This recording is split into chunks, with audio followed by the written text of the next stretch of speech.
پیارے پیارے عزیز دوستو، السلام علیکم ورحمۃ اللہ وبرکاتہ۔ ناظرین، آج ہم آپ حضرات کی خدمت میں رمضان کا آخری عشرے کی وظیفہ لے کر حاضر ہوئے گئے۔ انشاءاللہ اس وظیفے کے اندر آپ جانیں گے کہ رمضان کا آخری عشرہ ہوتا کیا ہے اور آخری عشرہ کہتے کسے ہیں۔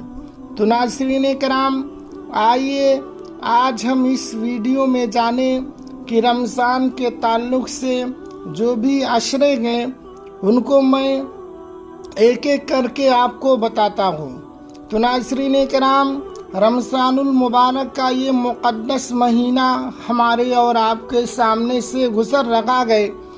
تو رمضان المبارک کا جو عشرہ ہوتا ہے وہ پہلا عشرہ یہ ہوتا ہے کہ رحمت کا عشرہ ہوتا ہے۔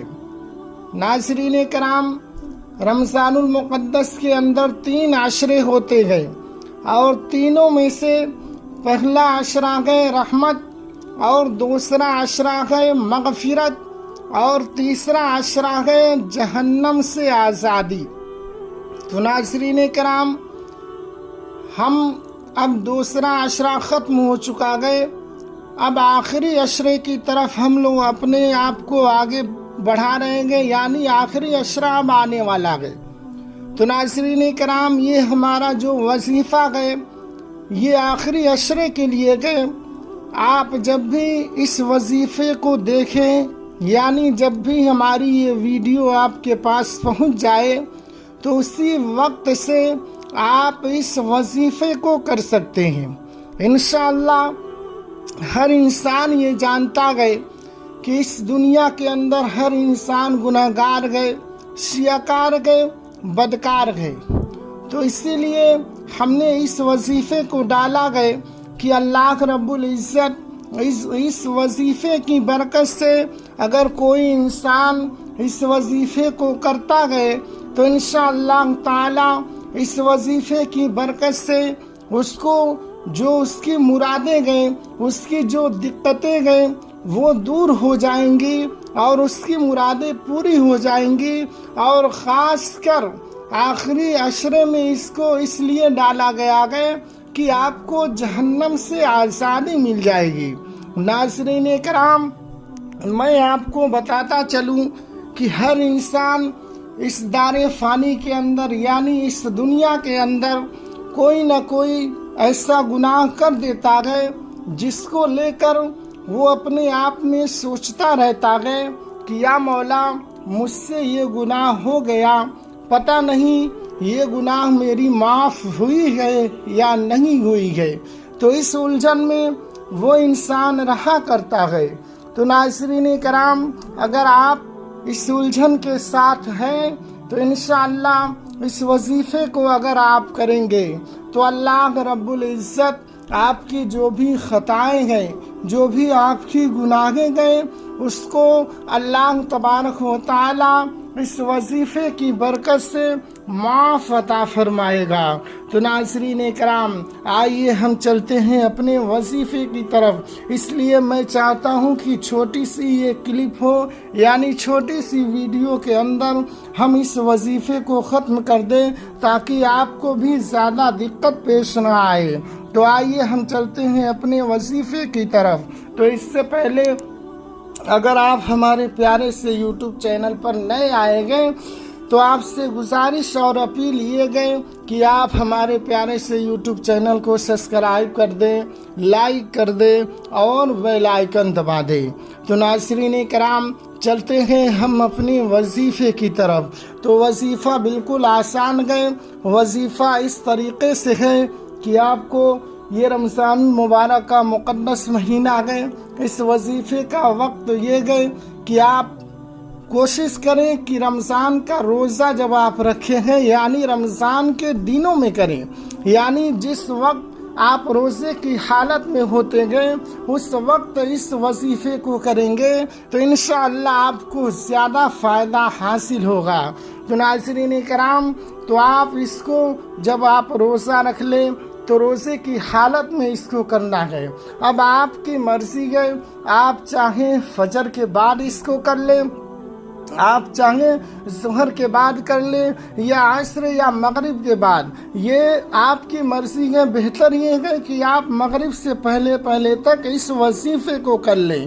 تو ناظرین اکرام، اس وظیفے کو جب آپ کریں تو سب سے پہلے وضو کر لیں، سب سے پہلے آپ وضو کر لیں، اور وضو کرنے کے بعد آپ بالکل اطمینان و سکون کے ساتھ بیٹھ جائیں، اور بیٹھنے کے بعد آپ کو پڑھنا کیا ہے؟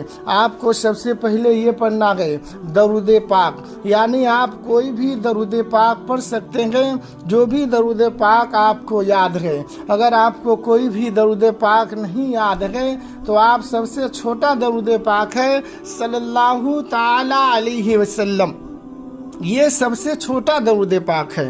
تو اس درود پاک کو آپ کو پڑھنا ہے 7 مرتبہ، جی ہاں، آپ کو 7 مرتبہ اس درود پاک کو پڑھنا ہے، اور اس کے بعد آپ کو پڑھنا ہے، آپ کو 41 مرتبہ یعنی 41 مرتبہ اس نام کو آپ کو پڑھنا ہے، یا ارحم الراحمین، یہ 1 مرتبہ ہو گیا، یا ارحم الراحمین یہ 2 مرتبہ ہو گیا، یا ارحم الراحمین یہ 3 مرتبہ ہو گیا۔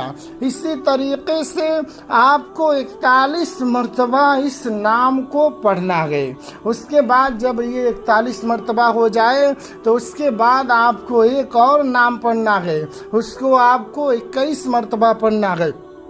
اس نام کو میں پڑھ کے سنا دیتا ہوں، یا رحمانو یا رحیم یہ 1 مرتبہ ہو گیا، یا رحمانو یا رحیم یہ 2 مرتبہ ہو گیا، یا رحمانو یا رحیم یہ 3 مرتبہ ہو گیا۔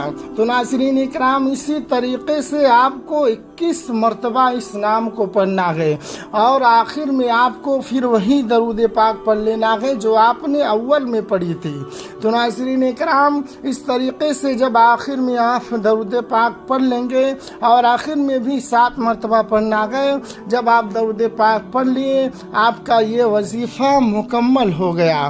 اب اس کے بعد جیسے ہی آپ کا وظیفہ مکمل ہو جائے، آپ اپنے دونوں ہاتھوں کو آسمان کی طرف اٹھا دیں، اور اللہ رب العزت کی بارگاہ میں دعا کریں اس طریقے سے کہ اے مالک و مولا، میں بہت ہی بڑا گنہگار ہوں، شیاکار ہوں، بدکار ہوں، پھر بھی مولا میں تیرا بندہ ہوں، مولا میں تیرے محبوب کا امتی ہوں، مولا میری خطاؤں کو بخش دے، مولا مجھ سے جو گناہ ہوئی ہیں، میں نے جو گناہ کیا گئے اس گناہ سے مجھے معافی عطا فرما، میرے اس گناہ کو معاف عطا فرما۔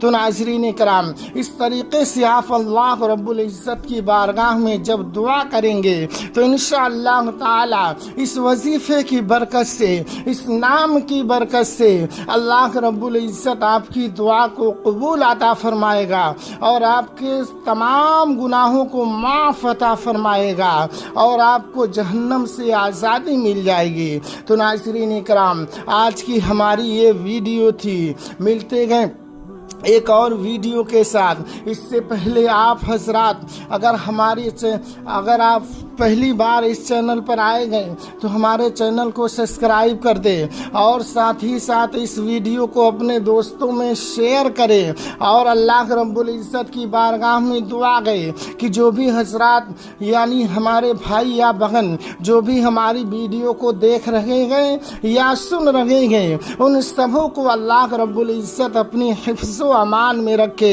اور ان سبوں کی جو بھی خطائیں ہیں، جو بھی گناہیں ہیں، اللہ رب العزت اسے معاف عطا فرما کے مولا اس رمضان المبارک کے صدقے میں ہمیں پاک و صاف عطا فرمائے۔